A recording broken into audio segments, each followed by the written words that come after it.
Bueno, ¿qué tal, queridos auditores de la red Portales? Nuevamente reviviendo la historia aquí con mi amigo Patricio. ¿Qué tal, Patricio? Gusto saludarte. Buen día, Jorge. Buen día a nuestros todos telespectadores en la Primera de Chile, Portales. Y hoy día vamos a adentrarnos en un episodio muy triste para la historia de Chile, que no fue posible de evitar, a pesar de un discurso que hizo Balmaceda justamente diciendo lo contrario. Y después se da vuelta todo en un periodo muy convulso, la Guerra Civil de 1891. Fíjense que hubo más muertos en esa guerra que en la Guerra del Pacífico.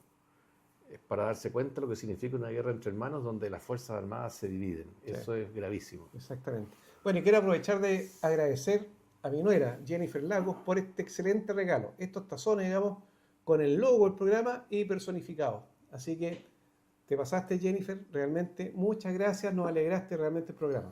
Gracias, Jenny, que esto nos da más identidad, más propiedad en nuestro programa. Así que ya tenemos nuestro logo con nuestros nombres. Sí. Así que felices y agradecidos. Exactamente. Oye, bueno, antes de pasar, digamos, al tema de Balmaceda, que ya habíamos adentrado en el periodo, en el programa anterior, no quiero dejar pasar un hito importante dentro de la historia naval de Chile, que fue la incorporación del crucero Esmeralda. Terminó la guerra, inmediatamente a fines del 84, 1884, llegó este crucero a Chile y llegó a ser, fíjate, el crucero protegido más moderno del mundo. Exactamente. Fíjate que tengo leyendo, digamos, diferentes publicaciones. Hay la publicación neoyorquina de Defensa Army and Navy Journal, que dice que el Esmeralda es el barco de guerra más fino, más rápido y más perfectamente equipado de su tamaño a flote. Y la verdad es que Chile con eso ganó un poderío tremendo. Y un prestigio tremendo. Un prestigio Sí. tremendo. Piensa tú, digamos, que cuando el año 85, todavía dentro del gobierno de Santa María, se produce una conato, digamos, de tratamiento de independencia, digamos, lo que fue Panamá, porque Panamá estaba anexado a la Gran Colombia. Y hubo un intento, digamos, separatista dentro de ese territorio, que además fue aprovechado por Estados Unidos. Exactamente. Entonces, Chile, para Y mandó frenar, mandó un buque a Estados Unidos. mandó un buque a Estados Unidos, exactamente. Pero un buque que, bueno, le hacía el peso Cuando llegó la Esmeralda, Claro, se dieron cuenta exactamente. que no...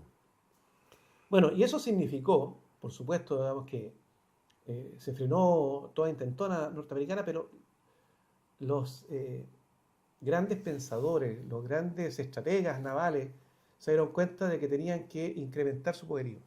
Y eso fue un eje, un momento de inflexión para poder efectivamente generar, piensa tú, digamos que estamos hablando 1885. 10 años después ya estaban tomando el control prácticamente de todo lo que la zona, digamos, el Caribe, La Habana, ¿no es cierto?, Cuba y las Claro. Filipinas. Es que era una potencia, hijo. Claro. Era un país continente. Pero se dieron cuenta, digamos, que Chile Sí. solamente con ese barco, imagínate, Exactamente. con ese barco. Fíjate que años después pasa lo mismo con el acorazado La Torre. Sí. También la presencia de un buque. Y hoy día quiero felicitar a la dotación de la Cochrane, porque también ha marcado un hito internacional notable. Ha sido uno de los pocos buques de Sudamérica que ha participado con los ejercicios de Estados Unidos en forma muy exitosa. Así es que bravo salud para la Cochrane. Sí, sí. Y donde las fuerzas que están presentes allá están bajo el mando, en un puesto tremendamente importante, del Comodoro Howard, un oficial o capitán de navío chileno que cuando está, digamos, al mando de una fuerza operativa, digamos, tiene el rango de Comodoro y que lo está haciendo muy bien. ¿Será descendiente del almirante Felipe Howard? No. ¿No? Ah, Felipe Howard, sí, Sí. pues, tienes toda la razón, es Claro. hijo. Sí, El hijo. totalmente de acuerdo. Así que también para el querido Totalmente de almirante acuerdo. Felipe Howard, felicitaciones por su hijo. Sí, que está en paz descanse. Sí. Ah, bueno. Se me había olvidado. Falleció hace poco tiempo atrás. Se me había olvidado. Sí. Bueno, un recuerdo respetuoso entonces para él. Felipe Howard Brown, Yes. que era el Excelente. jefe de la misión en la detención de Pinochet. Bueno, adentrémonos entonces. Mira, habíamos dejado un poco, habíamos conversado Balmaceda, a mi juicio, que lo hemos conversado algunas veces, hizo bastante por la Marina de Chile. Y yo quiero sacar a colación, este es el libro Historia de la Marina de Chile, de Carlos López Urrutia, un libro bastante interesante, donde les voy a leer lo que dice, claramente dice: pocos gobiernos han tenido en Chile preocupación tanto de la Armada y de su eficiencia como el de Juan Manuel Balmaceda. No es nuestro propósito hacer un juicio sobre su actuación política, pero en lo que se refiere a la organización de la Armada, solo puede comparársele con don Federico Errázuriz. Balmaceda comprendía muy bien que todo el poderío de Chile se basaba primeramente en la escuadra.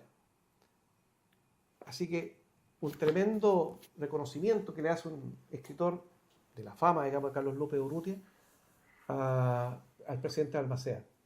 Y bueno, ya lo mencionamos en la vez anterior, hizo, digamos, bastante logros importantes, como fue la anexión, digamos, a la isla de Pascua, como fue la creación de la Escuela de Mecánicos, como fue... ¿En la Antártica también hay un reconocimiento para él? ¿O en la parte austral? Austral, Balmaceda. Bueno, está en la 11ª región. Correcto. El aeropuerto allá es Balmaceda. El aeropuerto, Claro. exacto, era lo que estaba tratando de recordar. Sí. Sí, pero nunca hemos tenido un buque de Balmaceda. Nunca hemos tenido un buque. Mm. Por eso te digo, yo creo que dejo un poco lanzada la idea, lo hemos conversado en otras oportunidades, que hay ciertas cosas que merecen Sí. una reflexión profunda. Fíjate que el almirante Arancibia hizo justicia con carrera. Pero claro, Con imagínate, el pasaron sur. 200 años y 200 recién años, pudimos pues, tener una unidad que le hiciera... Y una unidad principal, Principal. porque esos submarinos son letales. Ojalá pronto haya un reconocimiento para todo el aporte que hizo el presidente Balmaceda. Sí. Ahora, el presidente Balmaceda... Nos van a decir que este programa es balmacedista. No, es que tenemos que hablar un poco de él antes, Claro, que lógico. piensa tú que la guerra civil ocurre, digamos, prácticamente en la parte final de su gobierno. Por lo tanto, hay que pensar, él se ganó opiniones contrarias, se ganó enemigos, porque también era, según lo que dicen muchos historiadores, muy llevado a su idea, era tosudo. Y, ejemplo, él siempre pensó, bueno, esto finalmente, cuando dictó las leyes laicas, él siempre pensó de que la iglesia tenía demasiada concentración de poder. Que había que separarla. Había que separarla. Y se ganó la versión de la iglesia y de muchos de su, Sí, pues, de su grey. exactamente. Entonces, Pero fíjate es una que lucha religiosa cuando que uno ve el avance del mundo, uno ve, digamos, que iba para allá. oye, la iglesia tenía el control del registro civil, de los cementerios, digamos. Tanto es así que si un niño, digamos, que no era católico, se moría, quedaba, digamos, sin inscripción. O sea, eran ciertas cosas, digamos, que no. Claro. Entonces, creo, digamos, Se que adelantó a su época. se adelantó, claro. La separación de la iglesia del Estado ocurre prácticamente a inicio del siglo Mucho, XX, mucho después. mucho Claro, después.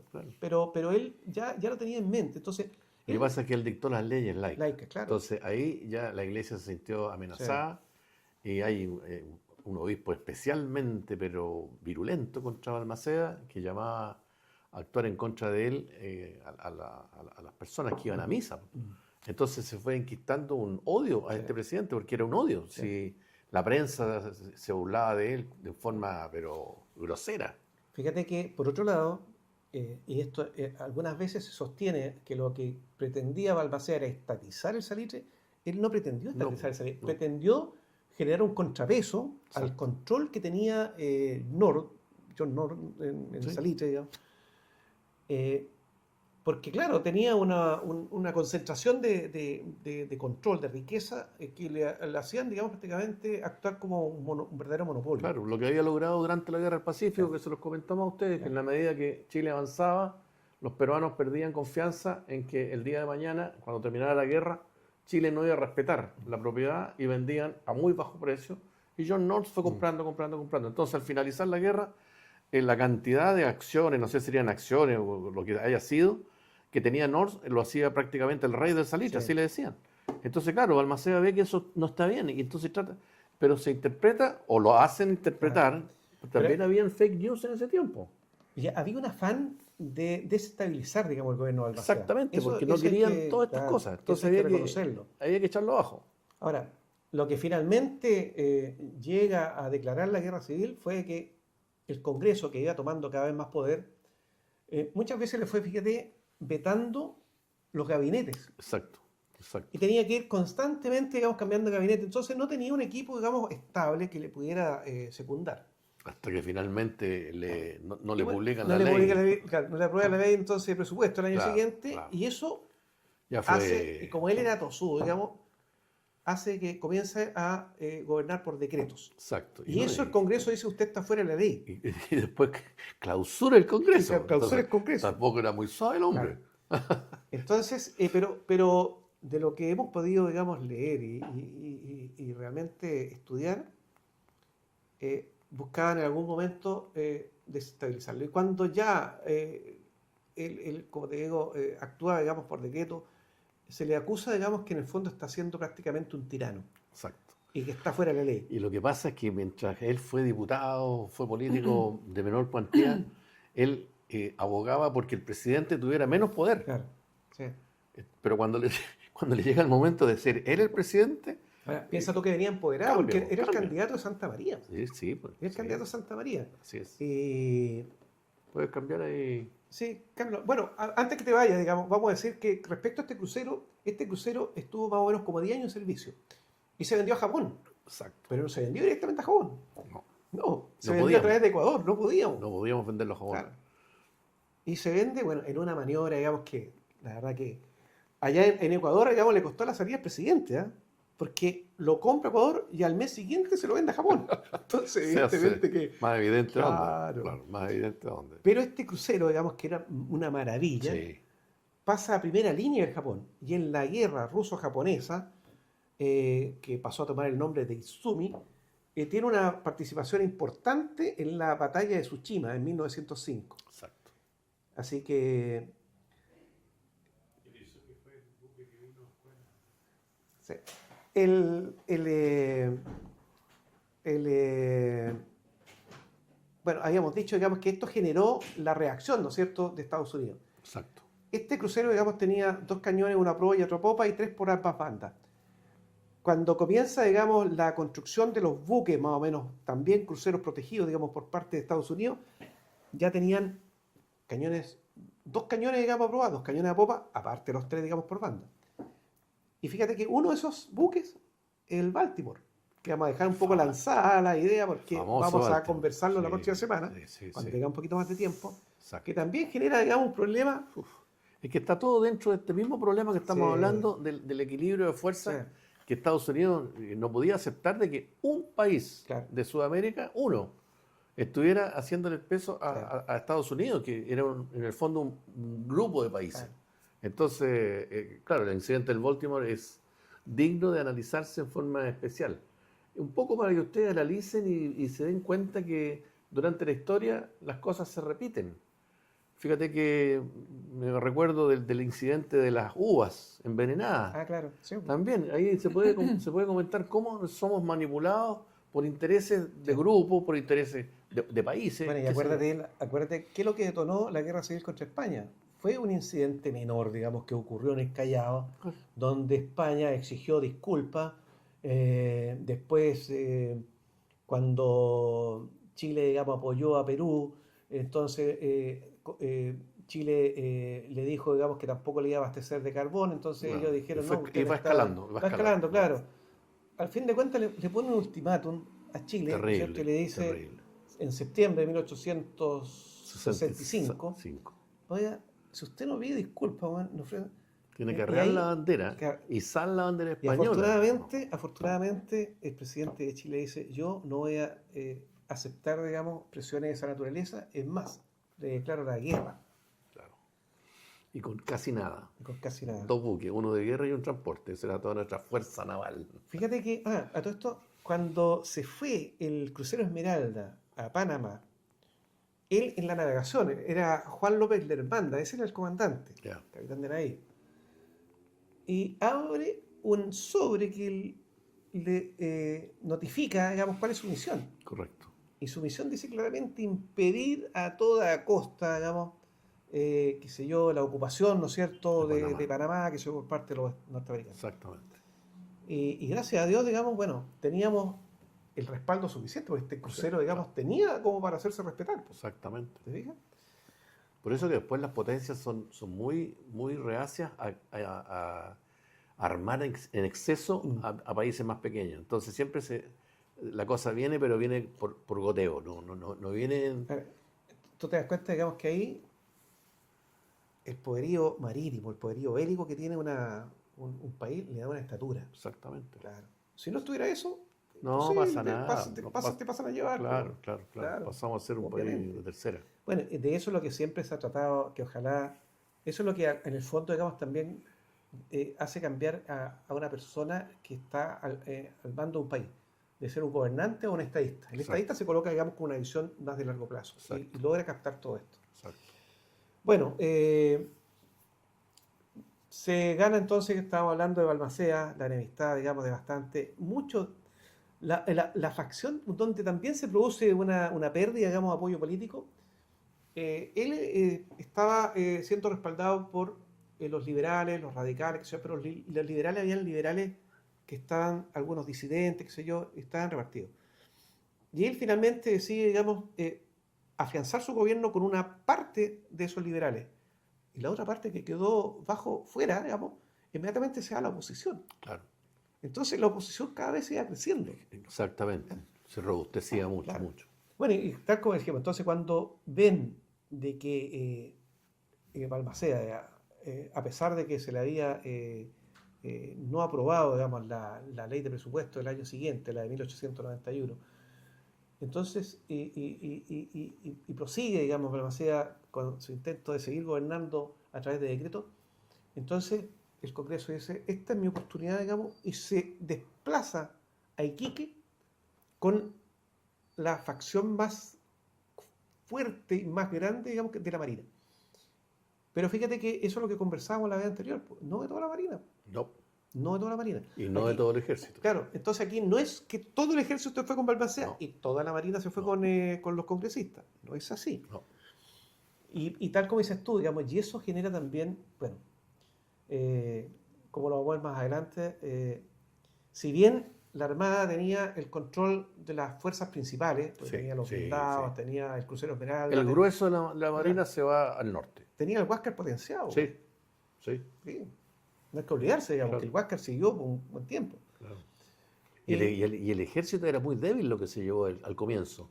Bueno, y ahí se Pero produce después algo se importante, fortaleció. fíjate. Dentro del gobierno de Balmaceda se había traído, incluso dentro de una concepción que tenía ya Santa María, se había traído al general Emilio Kerner, coronel, entonces, Kerner, claro. para modernizar el ejército. Pero él tiene críticas porque se encontró con resistencia de otros generales que querían seguir las mismas tácticas, digamos, francesas. Y él dijo, yo traigo la concepción prusiana, que es distinta Claro. y más actualizada. Por lo tanto, dentro del ejército que se quedó fortaleciendo, digamos, el actuar de Balmaceda, ahí está el general Orocimbo Barbosa, el general Velázquez, que tenían, digamos, esta concepción que después nos damos cuenta, digamos, que Kerner, con su visión bastante más avanzada, logra, y eso que la facción del ejército que se va al área congresista es menor que la que tiene Balmaceda. Exacto. Balmaceda se queda con el grueso. Claro. Pero no obstante, los vencedores fueron los congresistas. Y fíjate que dentro de la planificación que tuvo Balmaceda para enfrentar esta guerra, los generales le dijeron, oiga, concentremos las fuerzas entre un cierto territorio, más o menos entre Coquimbo y Maule, más o menos. Sin embargo, Balmaceda se hizo asesorar por un ministro, digamos, que tuvo civil, que le decía, no, esto puede ser, pueden desembarcar perfectamente más al sur, qué sé yo, San Vicente, Talcahuano. Y eso hizo perder potencialidad. Pues. Exacto. Potencialidad. Dividió sus fuerzas. Claro. Claro. Bueno, se creó, digamos, ahí tienen ustedes en pantalla, esa es la Junta Constitucionalista. Y el presidente de esa junta fue aquel marino, digamos, que lograron convencer. Po. El comandante Jorge Montt, capitán de navío. Claro, exactamente. Todos los almirantes desaparecieron. Claro, ninguno se quiso plegar a esto. No. Y tienen al vicepresidente del Senado, Waldo Silva, y al presidente de la Cámara de Diputados, Ramón Barros Luco, más adelante el presidente de Chile. Exacto. Ahora, en la preparación, ellos, bueno, concentraron, digamos, las fuerzas en Iquique, se dieron un tiempo, comenzaron a avanzar hacia el sur. Con el apoyo de la Marina. Con el apoyo de la Marina. Que eso es lo que le pasa a las fuerzas de Balmaceda, que no tienen el dominio del mar. Entonces, una vez más se demuestra que quien domina el mar tiene movilidad. Claro, El otro claro. tiene que caminar Exacto. para llegar. Estos no, pues estos navegan. Claro. Bueno, y en sus buques y los transportes van llegando a las fuerzas. Sin que se desgasten. Claro. El hombre va caminando, se va desgastando. Cuando llega a los lugares tienen que recuperar fuerza. El que viene embarcado no. Ahora, no obstante, a pesar de esta fortaleza que tienen con el poderío marítimo que concentraba, en abril, bueno, la guerra parte en enero, digamos, 1891, pero en abril, estando el crucero Blanco en la bahía Caldera, Sí. aparecen los dos cazatorpederos, el Lynch y el Cóndor, que estaban apoyando a Balmaceda. Exactamente. Y uno de ellos, bueno, dispararon varios torpedos, pero uno de ellos da en el blanco Claro. y hunde al blindado. Es el primero Blanco en la Escalada. historia. El primero en la historia. Primer Exactamente. torpedo naval A un buque de guerra. que impacta en un buque Y de que lo guerra. logra hundir. Y lo hunde. Claro. Sí. Y el buque está herido de muerte. Bueno, las dos tecnologías también se observan. Esta es una tecnología que va pasando y es la que va llegando. Ahora, estamos hablando del Blanco Encalada, vencedor, ¿no es cierto? Claro. Con el Cochrane ahí Claro. en Angamo. En Angamo, claro. Todavía se ven los aprestos para velas. O sea, es una tecnología que va de salida. Lo mismo que pasó en la Guerra del Pacífico, que el Huáscar y la Esmeralda, por ejemplo, se ven las dos tecnologías clarísimas. Aquí también. Un buque mucho más chico, mucho más veloz. Da cuenta de este gigante. Fíjate que este buque, el Blanco, permaneció hundido más o menos compacto mucho tiempo, pero después, cuando fue creciendo, digamos, la actividad marítima y los buques mercantes que se llegaban al muelle, le molestaba y lo dinamitaron. Pero hay muchos, fíjate, hay muchos restos que todavía Sí. están. Hay un museo, fíjate, importante en Caldera, del señor Tornini. Me invitaron una vez a conocerlo, bueno, no pude ir, me gustaría más adelante ir realmente. Vamos, yo encantado te acompaño. Sí. Y en el cementerio de Caldera están enterrados todos aquellos que pudieron ser enterrados, Correcto. pero no todos fueron, No, mucho. muchos murieron, digamos, Claro. seguramente están, digamos, así como están con la Esmeralda un día. Y bueno, como Corporación Patrimonio Marítimo, estamos tratando de darle más realce y vamos a colocar una placa. Luego, se pensaba colocarlo en octubre, a fines de agosto, lamentablemente se pospuso esa ceremonia, pero se va a colocar una placa para poder rendir honores a los caídos, digamos, en el Blanco Encalada. Sí, Claro. fue un golpe duro. Un golpe duro, exactamente. Claro. Y para todo Chile, porque es que las guerras civiles tienen esa cosa amarga, que cualquier triunfo de las dos fuerzas afecta a todo Chile, porque son hermanos que están peleando entre ellos, entonces como dos hermanos que pelean, se afecta a la familia. La familia no puede alegrarse, ni puede Sí. entristecerse, porque son dos hermanos. Sí, Y por eso las bajas son tan altas, Totalmente. porque todas las bajas son chilenas. eso es chileno, exactamente. Entonces, cuando uno combate con el Pacífico, Chile, Perú, Claro. bajas peruanas, bajas chilenas, acá no, bajas de todos lados, o sea, de Chile, por ambos lados. Bueno, estamos hablando de abril 1891. Las fuerzas se reorganizan, qué sé yo, siguen hacia el sur, pero en agosto se produce un hecho bien lamentable, porque está la masacre, matanza de Locañas. Ah, de Locaña, sí, Claro. sí.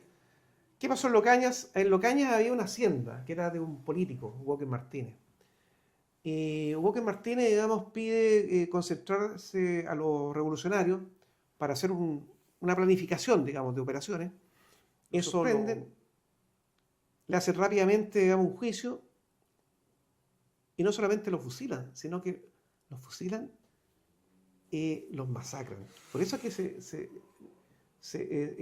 está bien colocado el nombre, es Masacre de Locañas, claro. porque se ensañan, digamos, realmente con todos los cuerpos. Lo que les comentamos a ustedes en la fase de la campaña de la Sierra o de la Greña, entre chilenos y peruanos. Ahí cada vez que vencía una fuerza a la otra se producía lo que tú dices, Claro. un descuartizamiento. Claro.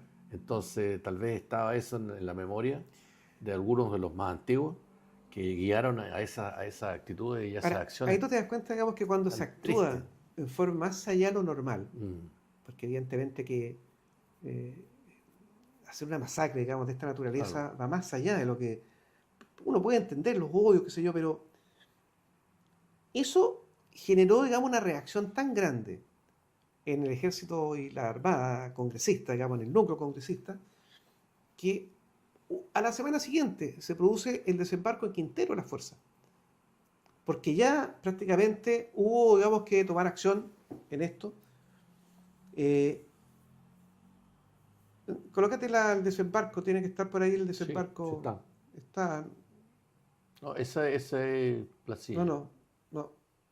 Bueno, a lo mejor lo eliminaste. Bueno, no importa. No importa. Las fuerzas navales llegan a la zona de Quintero y cerca de la desembocadura de la Concagua desembarcan las fuerzas. Yo te decía, digamos, que el ejército eran más o menos como 30.000 hombres, fíjate. Sí. Pero como estaban dispersos, son más o menos como 9.000 a 10.000 los que están en la zona para hacer frente a las fuerzas congresistas que desembarcan en Quintero. A todas. A todas. Entonces se Exactamente. concentran, Claro, se la concentran. concentración de las fuerzas. Este desembarco se produce el 20 de agosto y inmediatamente al día siguiente, no, esta es la que, Esto es no, Placilla. esto es Placilla, colócate la de Concón. Parece que la Concon no la tenemos, fíjate. No, si está Concón está, bueno, pero no importa. Ya. Se produce la de Concón, que es la primera batalla, digamos, cruenta Y con mayor cantidad de fuerza. de fuerza, Sí. exactamente. Por supuesto que vencen las fuerzas congresistas. Fíjate que la retirada, lo que se lee, bueno, yo leí el libro Jamás Vencido, que es un libro, digamos, que se los recomiendo.